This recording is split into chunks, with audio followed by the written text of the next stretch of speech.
Good morning everyone, আমি প্রিয়াঙ্কা আর আমার channel Priyanka বণিক ব্লগের আরও একটি নতুন ভিডিওতে আপনাদের সবাইকে জানাই স্বাগতম। আশা করি আপনারা সকলেই ভালো আছেন এবং সুস্থ আছেন, আর আপনাদের আশীর্বাদে আমরাও ভালো আছি। আজ সোমবার, নতুন একটি দিন, তো আপনাদেরকে সঙ্গে নিয়ে শুরু করতে চলেছি আরও একটি নতুন ব্লগ। ঘুম থেকে উঠে হাত মুখ ধুয়ে ফ্রেশ হয়ে চা খেয়ে স্নান করে জামাকাপড় ধুয়ে প্রায় 5 দিন পর চলে আসলাম ছাদে। এসেই আকাশের দিকে তাকিয়ে আমি তো অবাক। শরতের আকাশের মতন চারিদিকটা সুন্দর করে সেজে উঠেছে, সোনালি রোদে ঝলমল করছে চারিদিক। এতদিন পর ছাদে এসে এত ভালো লাগলো ফুলগুলো দেখে যে বলে বোঝাতে পারবো না। তার উপরে এত সুন্দর একটা আকাশ, এটা যেন উপরি পাওনা প্রকৃতির থেকে। সাদা জবা, বড় রানী জবা, ছোট চায়না টগর ফুল, কত ফুল ফুটেছে। একটা ডবল টগরও ফুটেছে। বেশ খানিকক্ষণ ছাদে ঘোরাঘুরি করে সোনালি রোদের সৌন্দর্যটা অনেকক্ষণ ধরে উপলব্ধি করে নিচে নেমে আসলাম।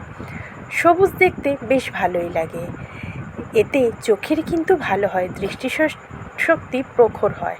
তো যাই হোক, নিচে নেমে এসে আগে বাসি বিছানা গুছিয়ে নিলাম।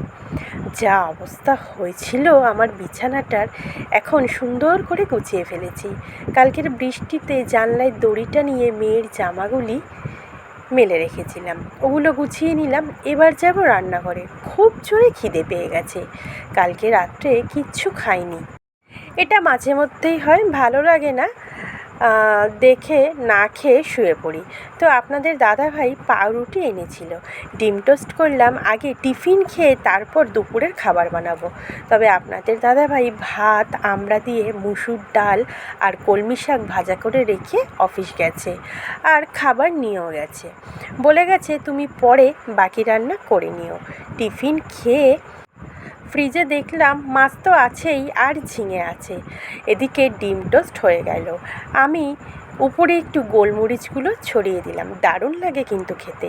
টিফিন খাওয়ার পর রান্না বসাতে হবে, তাই ভাবলাম ঝিঙে আলু পোস্ত করব, কারণ মাছ দিয়ে ঝিঙে ঝোল করলে বড়মনা খেতে চায় না, খাবার সময় ঝামেলা করবে।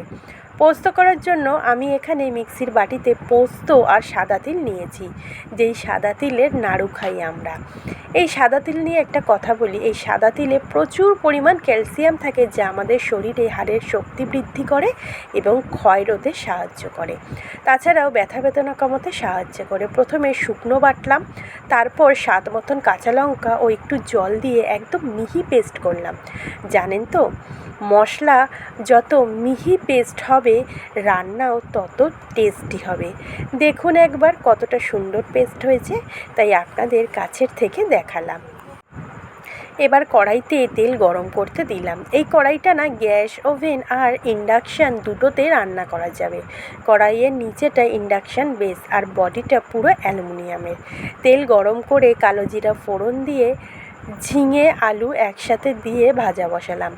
আজকে অবশ্য আমি সবজিটা কেটেছি, একটু হলুদ গুঁড়ো দিয়ে ভাজাটা করব।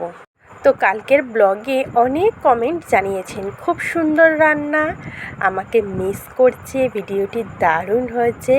সকালের পরিবেশটাও ভালো লাগে সৌমিতির। তো সৌমির সারাদিন, কথা ও আবৃত্তি, উমার গল্প কথা, সোমা গাঙ্গুলি, আপনাদের সবাইকে জানাই অনেক অনেক ধন্যবাদ। এর মধ্যে একটা কমেন্ট আমার খুব ভালো লাগলো। অনুজ নেইর আইডি থেকে বলেছেন, প্রিয়াঙ্কা তুমি খুব সুন্দর জায়গায় থাকো। তো আপনাকেও ধন্যবাদ ভিডিওটি দেখার জন্য আর একটা সুন্দর কমেন্ট করার জন্য। এইভাবেই পাশে থাকবেন প্লিজ আগামী দিনগুলিতেও। আরও অনেক কমেন্ট করেছিলেন, কিন্তু সবার নাম তো একটা ভিডিওর মধ্যে বলা যায় না, তাই কেউ ভুল বুঝবেন না আমাকে। পরের দিন আপনাদের নাম বলবো। পোস্তটা কিন্তু বসিয়ে দিলাম, সেটা তো দেখলেন। এবার ঢাকনাটা চাপা দিয়ে দেবো আলুটা সেদ্ধ হবার জন্য। ঝিঙে তো কষাতে কষাতে সেদ্ধ হয়ে গেছে। আর কি বলুন তো, ঝিঙে জলসা সবজি, তাই ঝিঙের তরকারিতে কম জল লাগে। এবার ঢাকনা খুলে তরকারিটা ভালো করে মিশিয়ে নিলাম। আর দেখুন আলু খুব সুন্দরভাবে সিদ্ধ হয়ে গেছে। এবার উপর থেকে কাঁচা সর্ষের তেল দিয়ে নাড়াচাড়া করে নামাবো। পোস্তর তরকারিটা দারুণ হয়েছে। তরকারিটা তো হয়ে গেল, এদিকে আকাশের অবস্থা হয়ে গেল খারাপ। সকালে অত সুন্দর রোদ উঠেছিল, তারপর কেমন চারিদিকে কালো মেঘ ধেয়ে আসছে। তবে এখনও রোদ আছে, তাই চলে আসলাম আবার ছাদের জামা কাপড় নিতে। এসে দেখি আম গাছে একটা আম পেকে আছে, আর ওটা দেখে আমার মেয়েরাও বায়না জুড়ে দিল আমটা পেড়ে দেওয়ার জন্য। তারপরে আমি বললাম যে তোদের বাবা কালকে পেড়ে দেবে, না আজই আমাকে পেড়ে দিতে হবে। তাই অগত্যা আমিই পারলাম। বাপরে, আম পাড়ার লগাটা যা ভারী! যাই হোক, অবশেষে আমটা পারলাম। দেখুন, একদম গাছ পাকা টাটকা হিমসাগর আম। যেমন দেখতে সুন্দর, তেমন খেতেও সুন্দর। তারপর নিচে এসে পরের রান্নাটা বসিয়ে দিলাম। করব ঝাল ঝাল করে মাছের ঝাল। প্রথমে কড়াইটা গরম করে সর্ষের তেল দিয়ে গরম করতে দিলাম। তারপর তেলটা ভালো করে গরম হয়ে গেলে মাছগুলো দিয়ে দেবো। মাছগুলো বেশ কড়া করে ভেজে নিলাম। মাছগুলো তুলে নিয়ে ওই তেলে পেঁয়াজ কুচি, রসুন কুচি, কাঁচা লঙ্কা কুচি অনেকটাই দিয়েছি, যেহেতু বললাম ঝাল বানাবো তাই। তবে আপনারা পরিমাণ মতন দেবেন। তবে মাছগুলো তুলে নিয়ে আরেকটু তেল দিলাম কড়াইতে। মাছ ভাজার পর দেখলাম তেলটা কমে গেছে। এবার দেবো কালো জিরের ফোড়ন আর পেঁয়াজ, রসুন, লঙ্কা কুচি একটু বেশি করে, যেমনটি বলেছিলাম। এবার একটু নাড়াচাড়া করে দেব লবণ, যাতে পেঁয়াজটা তাড়াতাড়ি মজে যায় আর লাল লাল ভাজা হয়ে যায়। ভাজা ভাজা করে, মানে লাল লাল ভাজা ভাজার অপেক্ষা করব। বেশ ভালো করে কিন্তু ভাজা ভাজা করে নিচ্ছি। অনেকক্ষণ ধরেই পেঁয়াজটা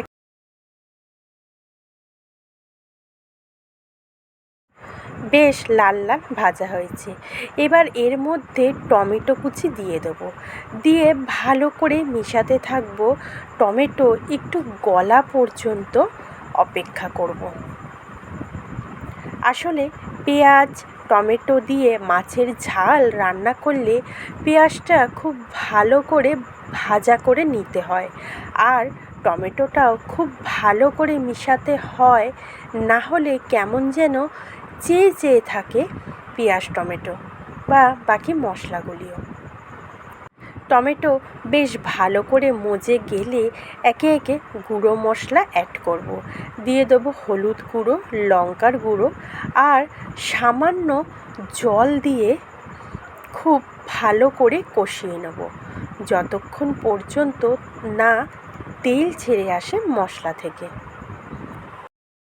দেখুন কি সুন্দর মশলা থেকে তেল ছেড়ে এসেছে। এবার ভাজা মাছগুলো অ্যাড করব। মাছগুলো দিয়েও কিন্তু অনেকক্ষণ কষাবো। দেখেছেন, ভারী সুন্দর কিন্তু রং হয়েছে মশলাটার। আসলে মাছের ঝাল বলুন বা যে কোনো তরকারি, মশলাটা যদি ভালো করে কষানো না হয় তাহলে কিন্তু তরকারিটা খেতে ভালো হয় না। মাছগুলো দেওয়ার পরও বেশ খানিকটা, মানে অনেকক্ষণ কষিয়ে নেব। বেশ চড়বড় চড়বড় করে উঠলেই জলটা অ্যাড করব। জল ঢালার পর ক্যামেরার সামনে কেমন ঘোলা হয়ে গেল।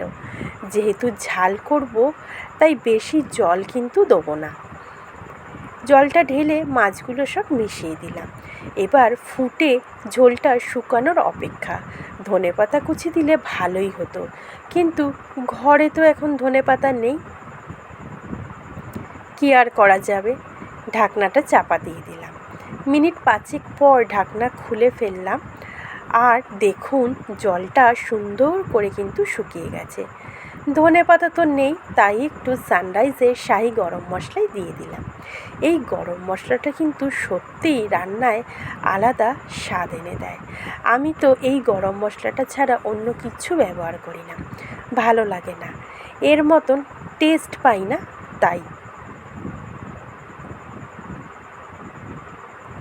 মাছের ঝাল তো রেডি, তবে এটা কী মাছ আমি তো বলতে পারবো না।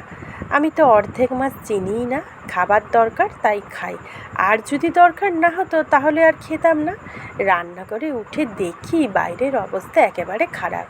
চারিদিকে কালো মেঘে দিনের আলোকে গ্রাস করে নিয়েছে। তবে ভারী সুন্দর লাগছে, কিন্তু ফোঁটা ফোঁটা বৃষ্টি শুরু হয়ে গেছে। সে যে কি সৌন্দর্যের খেলায় মেতে উঠেছে, আমি বলার ভাষা হারিয়ে ফেলেছি। মাছের ঝালটা ঢেলে দিলাম, কেমন হয়েছে জানাবেন কিন্তু। আজ এ পর্যন্তই রাখলাম, আশা করব ভালো লাগবে। ভালো লাগলে অবশ্যই পাশে থাকার অনুরোধ রইল আপনাদের। আর ভিডিওটি দেখার জন্য জানাই সবাইকে থ্যাংক ইউ সো মাচ।